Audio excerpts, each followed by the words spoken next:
Hey guys, welcome to success Dilip. मैं दिलीप कुमार, स्वागत है आपका। इस वीडियो में बात करने वाले हैं आज की बेहतरीन सरकारी नौकरी की नई वैकेंसीज के बारे में, जो कि वैकेंसीज निकाली गई है आपका भेल की तरफ से।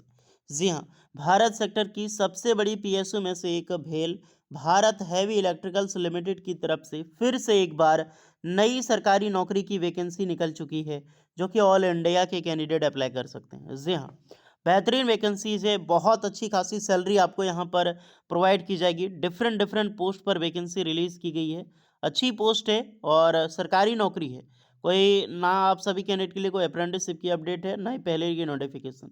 तो ये टोटली सरकारी नौकरी होगी। Amazing opportunity. तो चलिए डिटेल नोटिफिकेशन वाइज डिस्कस करते हैं कौन कौन से कैंडिडेट अप्लाई कर सकते हैं। Eligibility condition, selection process, application process वगैरह आपकी क्या होने वाली है। Let start now. आगे बढ़ने से पहले चैनल पर अगर आप नए हैं so please do subscribe and hit the bell icon, ताकि इसी तरह लेटेस्ट सरकारी नौकरी की अपडेट आपको हमेशा मिलते रहे। आप अपना ब्रांच, अपना ट्रेड हमें ज़रूर कमेंट करके बताइएगा, ताकि आपको रिप्लाई मिल जाएगी कि आप एलिजिबल हैं अप्लाई करने के लिए या फिर एलिजिबल नहीं है। ये जो वैकेंसी है एफटीए के बेसिस पे रिलीज़ की गई है, समझ जाना। एफटीए यानी कि है तो सरकारी नौकरी, बट फिक्स टर्म एसोसिएशंस पे आपका होने वाला है, बट किसी को नहीं निकाला जाएगा। सो एवरीवन, ये है आपका official notifications. The Bharat heavy electricals limited, ये government of India undertaking.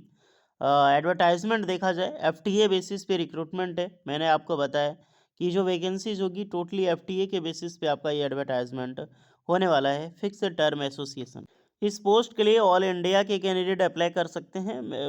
Vacancies की मैं बात करूं तो कोई बहुत बड़ी पोस्ट पर रिक्वायरमेंट नहीं निकाली गई है, नॉर्मली रिक्रूटमेंट है। और इसकी जो पीरियड होगा, यानी कि जो एफटीए यानी कि फिक्स टर्म एसोसिएशन बोला, तो कितने साल की जॉब होगी। तो स्टार्टिंग में आपकी 2 साल की ये सरकारी नौकरी आपकी होने वाली है। आफ्टर 2 ईयर के बाद आपका परफॉर्मेंस, आपका बिहेवियर देख के ये टेन्योर बढ़ाते जाता है, कभी भी निकालती नहीं है जब भी ये एफटीए प्रोजेक्ट की वैकेंसीज निकलती है। बिकॉज ग्रेड 1 की रिक्रूटमेंट है। टोटल पोस्ट देखा जाए तो 4 position for project engineer on FTC basis and 6 positions for project supervisor on FTC basis. तो जो भी वैकेंसी एफटीए की ग्रेड 1 की ये वैकेंसी जो कि जिसके लिए पैन इंडिया के कैंडिडेट यहाँ पर अप्लाई कर सकते हैं। अब आते हैं डायरेक्टली पोस्ट पर वैकेंसीज की ओर, यानी टोटल 10 वैकेंसीज है, जहाँ पर न्यू रिक्रूटमेंट के लिए बात करेंगे। तो पहला पोस्ट है प्रोजेक्ट इंजीनियर, एफटीए ग्रेड 1 की होगी। ब्रांचेज एलिजिबल है electrical engineering, electronics engineering, telecommunication, instrumentations and computer, यानी कि सीएस के कैंडिडेट भी अप्लाई यहाँ पे कर सकता है। 4 वैकेंसी निकाली गई है, एफटीए होनी चाहिए प्रोजेक्ट इंजीनियर में अप्लाई करने के लिए। मैं इसमें बताऊंगा इसमें कौन सा एलिजिबल है, आईटीआई, डिप्लोमा डिग्री, सारी चीज़ें। प्रोजेक्ट सुपरवाइजर की पोस्ट है इलेक्ट्रिकल में वैकेंसीज। प्रोजेक्ट सुपरवाइजर में एफटीए ग्रेड 3, ये ग्रेड 1 की पोस्ट है, ये ग्रेड 3 की पोस्ट है। सिविल के लिए पोस्ट है। फिर यहाँ पर मैकेनिकल इंजीनियरिंग है। प्रोजेक्ट सुपरवाइजर में सेफ्टी के लिए भी वैकेंसीज यहाँ पर निकाली गई है। कैटेगरी वाइज रिजर्वेशंस आप खुद भी चेक कर सकते हैं, जैसे एफटीए ग्रेड 1 एंड ग्रेड 3 के लिए जनरल और ओबीसी में ही वैकेंसीज है। एसटी एससी डब्ल्यूएस की वैकेंसी नहीं है, जनरल ओबीसी। एज लिमिट 18 साल से लेकर 32 साल के कैंडिडेट अप्लाई कर सकता है प्रोजेक्ट सुपरवाइजर में। और एफटीए ग्रेड 1 जो प्रोजेक्ट इंजीनियर है, 18 से 35 साल के कैंडिडेट अप्लाई कर सकते हैं। आपकी जो एज है 1 दिसंबर 2025 को काउंट की जाएगी। तो जो कट ऑफ एज है वो आपका 1 दिसंबर 2025 को यहाँ पर काउंट होने वाला है।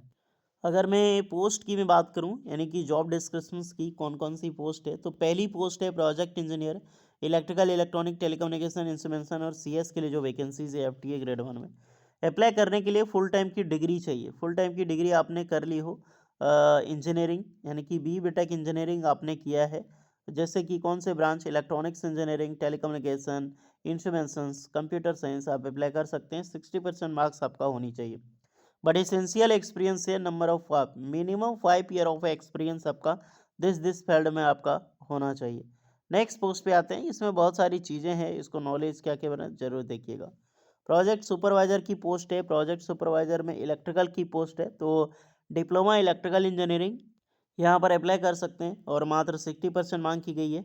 +2 ईयर का एक्सपीरियंस यहाँ पर भी आपका होगा। किस बेसिस में होगा, कहाँ पे होना चाहिए, यहाँ पर डिस्कस की गई है। सिविल की पोस्ट है, तो डिप्लोमा सिविल इंजीनियरिंग अप्लाई कर सकते हैं आपका, और सेम 2 साल का experience. Solar power project, thermal power project, ये सब में आपका जॉब डिस्क्रिप्शन होने वाला है। मैकेनिकल की एक वैकेंसीज है, तो डिप्लोमा मैकेनिकल इंजीनियरिंग यहाँ पर एलिजिबल है अप्लाई करने के लिए। और यहाँ पर 70% मार्क्स और सॉरी 60% मार्क्स और 2 साल का एक्सपीरियंस यहाँ पर भी चाहिए। सेफ्टी सेफ्टी की जो पोस्ट होती है, हालांकि कोई ज़्यादा बहुत बड़ी पोस्ट नहीं है, FTA 5 की पोस्ट है, जिसमें से फुल टाइम की डिप्लोमा इंजीनियरिंग होनी चाहिए।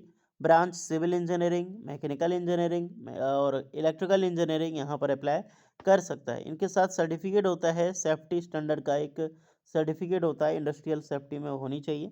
और +2 ईयर का एक्सपीरियंस आपका रिक्वायर्ड है। और मिनिमम एक्सपीरियंस इंडस्ट्रियल 1 साल का कम से कम इंडस्ट्रियल एक्सपीरियंस है आपका, तो आपको बेनिफिट्स मिलेगा। सैलरी सैलरी कितनी होगी? सैलरी बहुत अच्छी खासी सैलरी आपको यहाँ पर मिलने वाली है। प्रोजेक्ट इंजीनियर FTA ग्रेड 1 जो भी ब्रांच है BE BTech के लिए, फर्स्ट ईयर आपकी जो सैलरी होगी 95,000 95,000 पर मंथ आपको सैलरी मिलने वाली है। सेकंड ईयर जो आपकी सैलरी होगी 1 लाख पर मंथ आपका सैलरी होगा। प्रोजेक्ट ग्रेड 3 की जो सैलरी होगी फर्स्ट ईयर 45,000 यानी 45,000 पर मंथ आपको सैलरी मिलेगी। सेकंड ईयर आपका सैलरी होगा 48,000 पर मंथ के, यानी 1 ईयर में आपको 3,000 यहाँ पर इंक्रीज होने वाला है। उसके बाद डिक्रेशंस होगा, जैसे आपका कंपनी का मेडिकल फिटनेस के बारे में बताया गया है। सिलेक्शन प्रोसीजर, सबसे पहले जो भी फॉर्म अप्लाई करेंगे फॉर्म की स्क्रूटनी की जाएगी और 1:10 आपका जो मार्क्स है, आपका जो एक्सपीरियंस है, उसी के बेसिस पे आपको शॉर्टलिस्टेड किया जाएगा पर्सनल इंटरव्यूज के लिए 1:10 रेशियो के हिसाब से। ओके, तो जो भी आपका एग्जामिनेशंस क्वालिफिकेशंस मार्क्स एक्सपीरियंस है, अप्रेंटिसशिप है, मान लो कोई भेल से अप्रेंटिसशिप कर लिया है, इंटर्नशिप कर लिया, उसको निश्चित बात है बेनिफिट्स मिलेगी। हेल्थ स्टैंडर्ड जो होता है वो अच्छे लेवल का होना चाहिए। हाउ टू अप्लाई, अब आते हैं कि फॉर्म कैसे अप्लाई करना है। तो इसका फर्स्ट ऑफ ऑल फॉर्म आपको ऑनलाइन ही अप्लाई करना है, इसकी ऑफिशियल वेबसाइट पे जाके। और अप्लाई करने के लिए कुछ एप्लीकेशन फ़ी है, RS 236 रुपये 233 आपको देनी होगी। NEFT UPI ऑनलाइन किसी भी मोड से आप यहाँ पर पेमेंट कर सकते हैं डियर। अदरवाइज STC वालों को तो चार्ज लगता ही नहीं है। बाद में फॉर्म का प्रिंट आउट निकाल के यहाँ पर आपको प्रोजेक्ट सुपरवाइज फिक्स्टर एप्लीकेशन फॉर ये आपको भेजनी होगी हार्ड कॉपी के ज़रिए, सेल्फ अटेस्टेड वगैरह करके आपको यहाँ पर देनी पड़ती है। तो एक बार इसको ज़रूर आराम से चेक कर लें और जो भी स्टूडेंट है आराम से अप्लाई करें। ST SC एक्स सर्विसमैन ये सब कैंडिडेट का कोई भी एप्लीकेशन चार्ज नहीं लगता है। फॉर्म की मैं बात करूं तो देखिए, इसका ऑनलाइन एप्लीकेशन 22 दिसंबर 2025 से स्टार्ट है। क्लोजिंग डेट है 12 जनवरी 2026। Last day download application form, attested copy relevant documents by post, जो हार्ड कॉपी भेजनी है 19 जनवरी 2026 तक उसके लिए लास्ट डेट है। और इसे बाय पोस्ट जो फ्लग एरिया से बिलोंग करता है उसके लिए 27 जनवरी 2026 तक लास्ट डेट है। जो गोरखा, जैसे कि आप कोई हिमालय से बिलोंग करता है, हिमालयन श्रेणी से, नॉर्थ ईस्ट से, तो उस सबका जो हिल्स एरिया से आता है उस सबका थोड़ा सा ज़्यादा टाइम आपको दिया गया है। सो अमेजिंग अपॉर्चुनिटी, बहुत अच्छी खासी सैलरी वाली जॉब है, मौका मत छोड़िएगा। जो भी कैंडिडेट एलिजिबल हैं अप्लाई कीजिएगा। इसके रिगार्डिंग कोई एक्स्ट्रा डाउट होगा तो वो भी आप लोग कमेंट में बताना। मिलते हैं नेक्स्ट वीडियो में, तब तक के लिए जय हिंद। एज में सारे कैंडिडेट को रिलैक्सेशन मिलेगी।